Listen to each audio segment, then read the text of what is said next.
What's up, everyone? Got my boy Hamza behind the camera again. He's complaining that he's not getting enough sleep. But we're back to work. Today we're gonna go get a haircut because as soon as I start wearing a hat, that means I'm not happy with my hair style at the moment, especially when I start getting the neck hairs. But we're gonna get a haircut and then I'm gonna meet with Simon for coffee. We're gonna get some work done back at the crib. We haven't recorded at the crib in a while. I think in like 2 months. The first video was at the crib, and that was it. And then it should be a chill day. Do you guys enjoy the videos in Bosnia? That's my question for you guys. We're promoting Bosnia for everyone that wishes they lived here. Trying to showcase what it's like to live here. I actually had a message yesterday. This guy said, hey, I've been thinking about moving back to Bosnia. I live in Canada. I have a business. I just started a business like 2 years ago. It's going well. Do you think it's a smart decision to move to Bosnia? First of all, like, I don't know why you're asking me, because like it's a personal question. But my response was, if you're moving back because of a better life, yes, I think it's a good decision. If you're moving because you still want money and you're still chasing money, then the answer is no. Because if you're chasing money, stay in Canada, stay in Germany, stay, like, there's potential here, but obviously you gotta make more money up there. But if your goal is to change your life and live a better life, then yes, the answer is yes. If you guys are DMing me and wondering if you should move back, like, if you want a better life, I would say yes.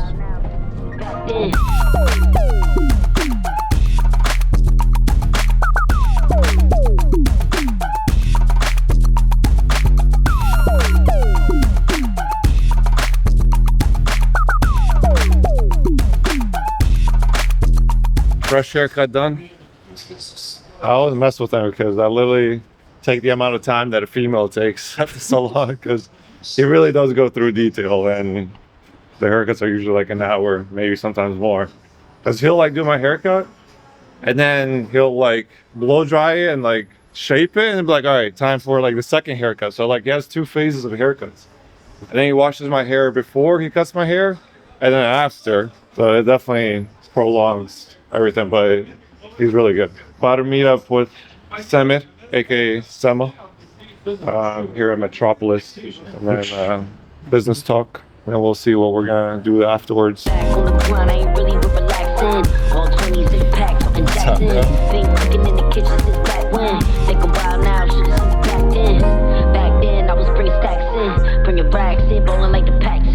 I was truly trying to like build up size, if I didn't eat every like 2 hours, I would freak out.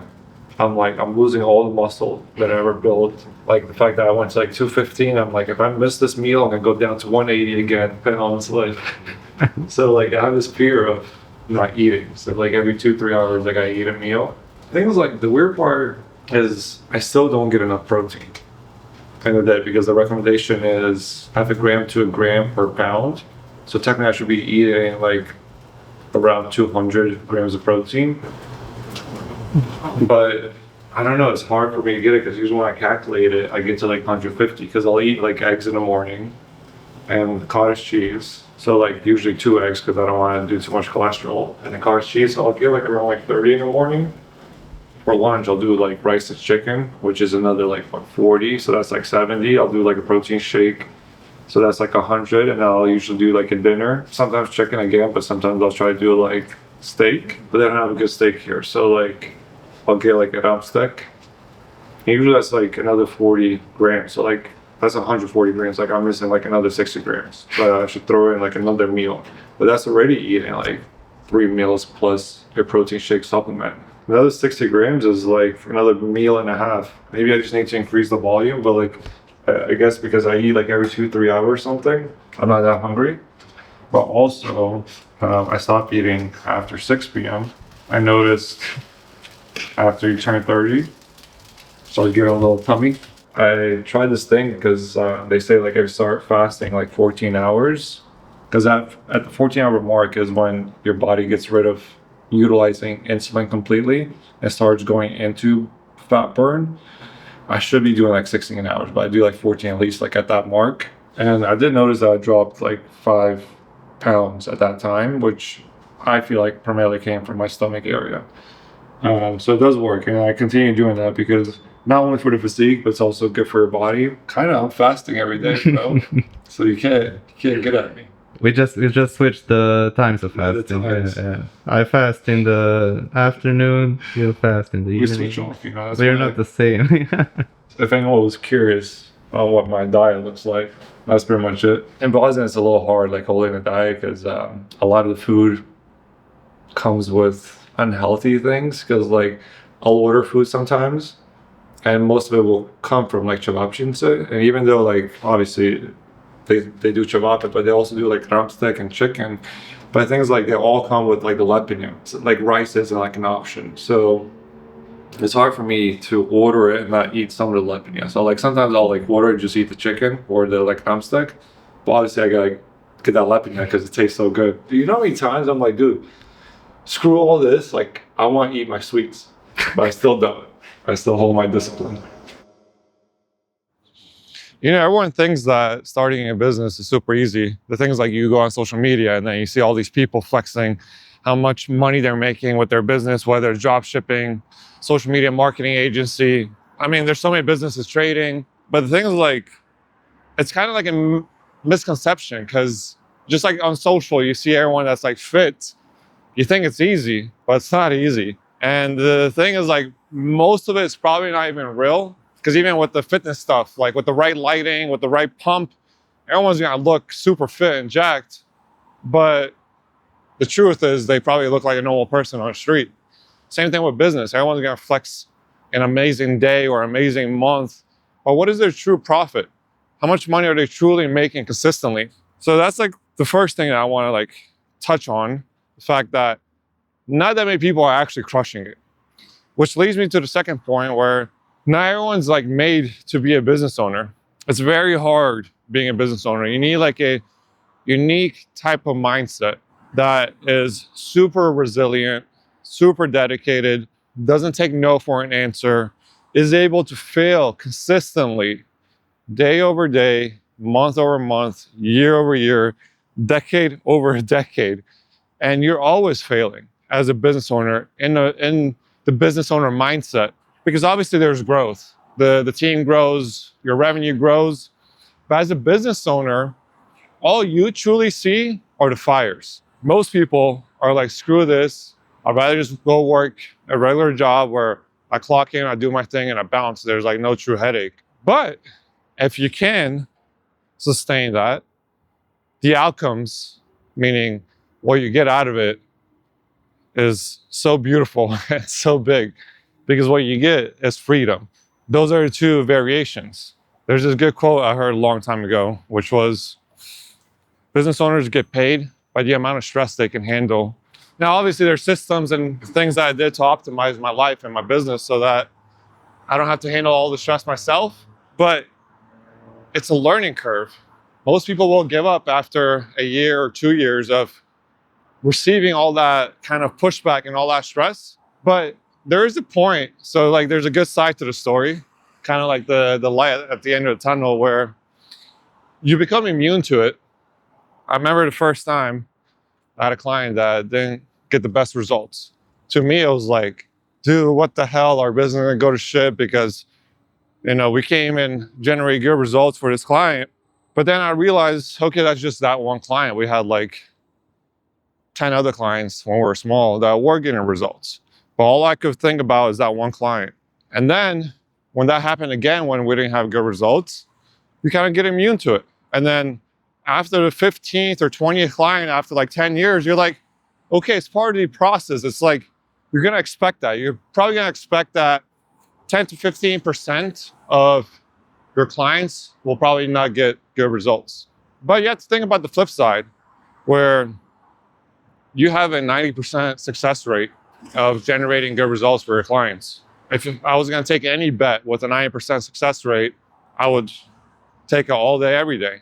If you guys are truly curious if you're ready to start a business, I actually have a business readiness formula, which I developed myself just to realize if a venture is a good venture or not. I get a lot of opportunities, and I realize sometimes I get into the venture and it ends up doing well. Sometimes I get into it and it doesn't. So I was like, how come this one works and that one doesn't work?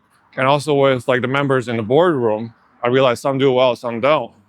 So I wanted to like develop a formula that allowed me to see what's the likelihood of this person succeeding. And what I realized is there's 4 categories, and all of them get rated from 1 to 10. First one is your brand. How well do people know you in that space? If you're a car mechanic, how well is your brand around the automotive industry? If people hardly know you, rate yourself a 1. People really know you, like you're like the leader in the industry, give yourself a 10.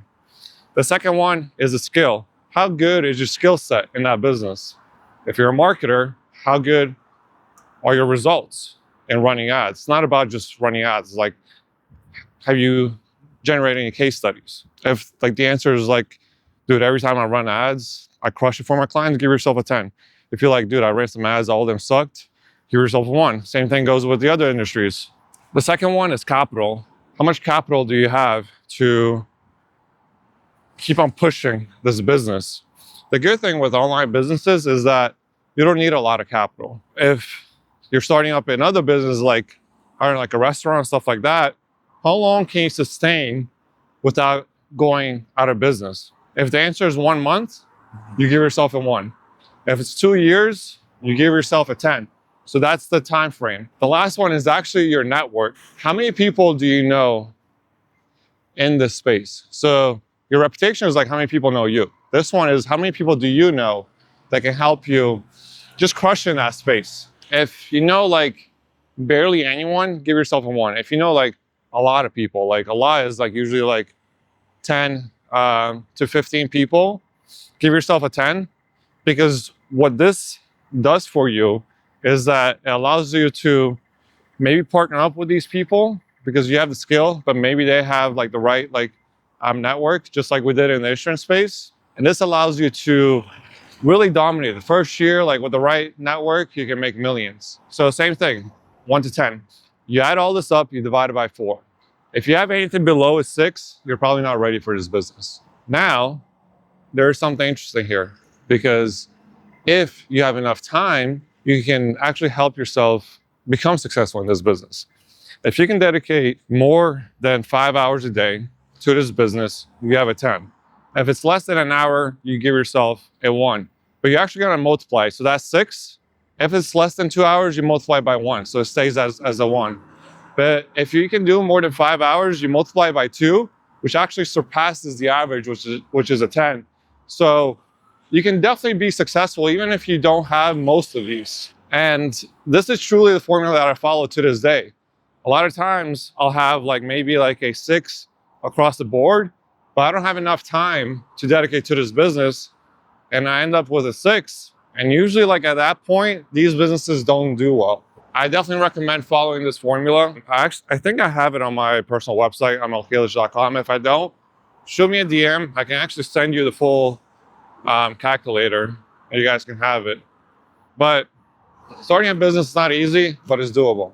Look at these beautiful flowers, bro. Now these like remind me of Germany. My first memories are me in Germany because I was like 2 when I went there. And Germany always had like beautiful landscapes, like beautiful parks. And they always had flowers like this. And I moved to Florida and there wasn't shit because it's so like hot that flowers die. Like the only thing that exists are like palm trees and stuff like that. But like this is like beautiful to me. My boy Hamza's arm works and it hurts.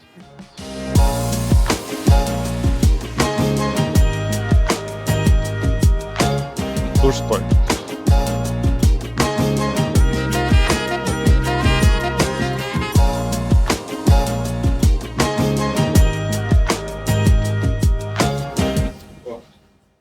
Yes, Jaro. Ona svaka čast.